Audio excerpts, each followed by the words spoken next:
Roy Suryo mengatakan akan ada kejutan besar ya pada hari ulang tahun Republik Indonesia yang ke-80 tanggal 17 Agustus 2025.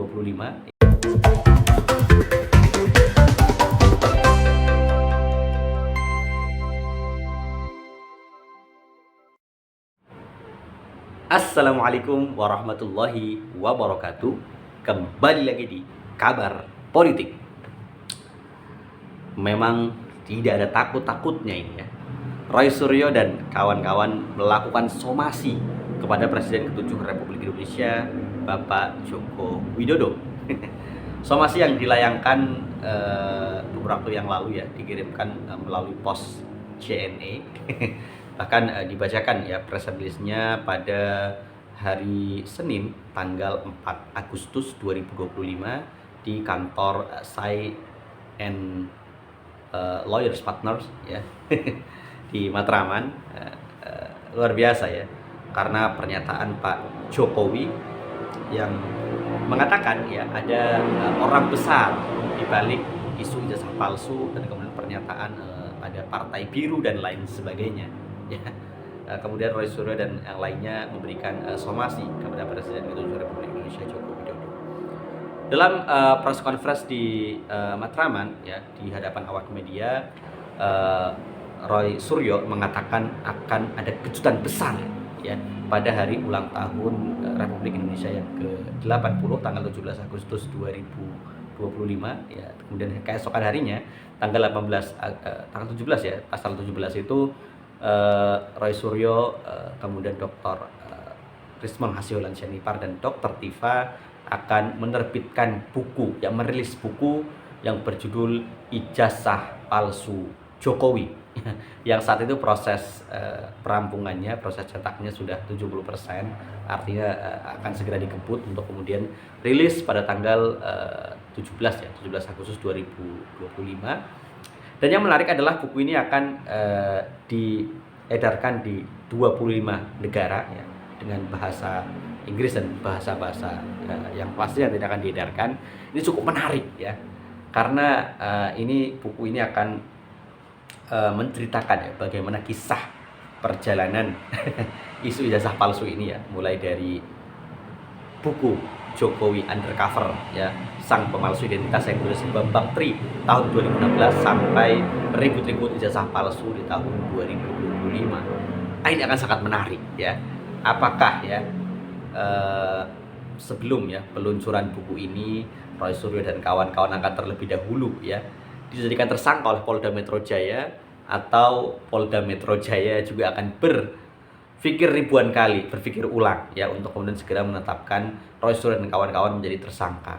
Ya apalagi salah satu orang yang melaporkan mereka yakni Sylvester Matutina sekarang sedang dikejar-kejar oleh Kejaksaan Negeri Jakarta Selatan ya, karena kasusnya yang sudah inkrah di Mahkamah Agung di tingkat kasasi, yakni terkait penghinaan terhadap Pak Presiden ke-10 dan ke-12 Republik Indonesia, Pak Muhammad Yusuf Kalla, sudah inkrah, di mana kemudian Mahkamah Agung memutuskan hukuman 1 tahun 6 bulan bagi Sylvester Matutina ya sejak bulan Mei 2019.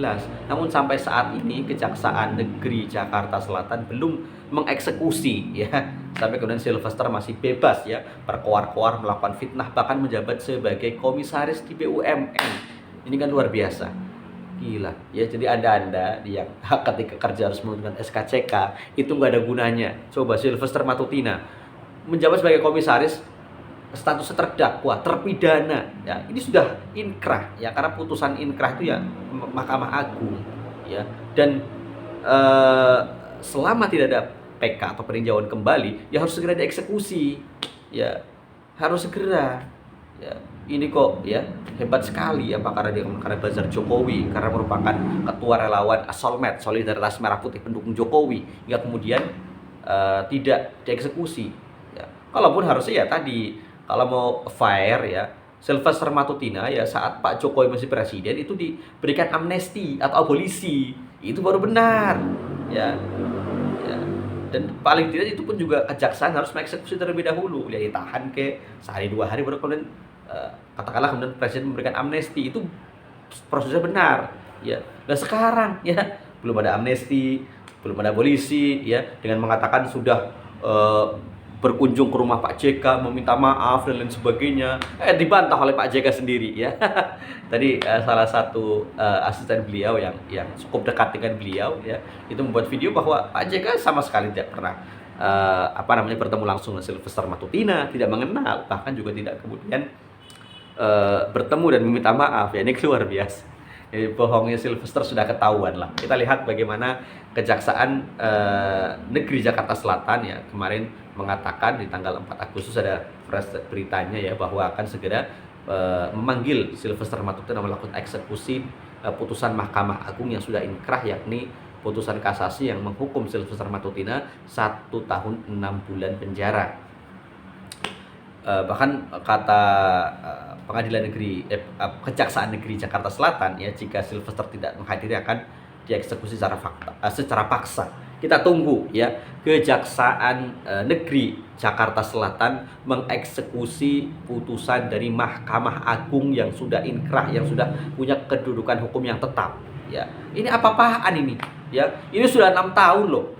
Mei 2019, sekarang sudah bulan Agustus 2025, 6 tahun. Bayangkan, coba kalau rakyat kecil, ya, ya, luar biasa. Ya, ini menjadi presiden yang buruk, ya, presiden yang sangat-sangat buruk, ya. Kalaupun mau melindungi, ya, harusnya Pak Jokowi itu punya prosedur-prosedur lah sejak dulu, ya, ya. Tadi kasih amnesti, kasih abolisi, atau kasih grasi atau apa, ya. Tapi dia juga lucu juga kalau wajar lah, ya, kalau kemudian karena ancaman hukumnya 3 sampai 5 tahun tidak ditahan, itu wajar, ataupun ada penjamin tidak ditahan. Ya, tapi kan kemudian ketika sudah punya kekuatan hukum yang tetap, ketika sudah sampai tingkat kasasi di Mahkamah Agung, ya dieksekusi. Entah nantinya mendapatkan amnesti, abolisi, atau apa yang lainnya, ya sudah, ya, tapi eksekusi dulu. Ini kan sama sekali tidak pernah dieksekusi. Ya, kemudian Sylvester ini jadi komisaris lah, ya, di perusahaan BUMN, kemudian masih bisa koar-koar, ya, melakukan fitnah sana sini, ya, dengan pernyataan-pernyataan yang sangat ngawur, ya. Nah, kita lihatlah, ya, menunggu Kejaksaan Negeri Jakarta Selatan untuk melakukan eksekusi terhadap Sylvester Matutina. Nah, kembali lagi ke terkait buku ijazah palsu Jokowi yang akan diterbitkan oleh Dr. Roy Suryo, Dr. Ismail Hasyiholan Syarifar, dan Dr. Tifa. Ini akan sangat menarik, ya.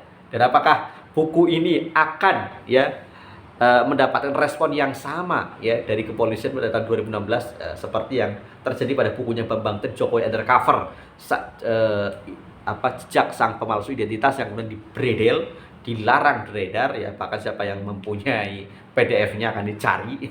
Apakah buku ini akan bernasib sama, atau kemudian, ya, buku ini yang merupakan produk ilmiah, ya, produk tulisan, akan dibalas, ya, oleh para pendukung-pendukung diehardnya Pak Jokowi. Kita tunggu saja, ya, tanggal mainnya, rilis dari buku ini yang pastinya akan sangat menarik, ya, karena akan diedarkan ke 25 negara, dan nampaknya ini akan cukup serius, ya, karena bagaimanapun Dr. Roy Suryo itu adalah ningrat, ya, dia itu adalah ningrat, dia gelarnya itu kan juga dari Paku Alaman, ya, Yogyakarta. Jadi gak main-main juga. Kita lihat peluncuran bukunya dan bagaimana respon publik dan bagaimana respon kepolisian. Ya, apakah kemudian langsung, ya, jangan-jangan sebelum buku ini terbit dirilis, ya, Roy Suryo dan yang lainnya dijadikan sebagai tersangka. Nah, kita lihat waktu yang akan menjawabnya. Assalamualaikum warahmatullahi wabarakatuh.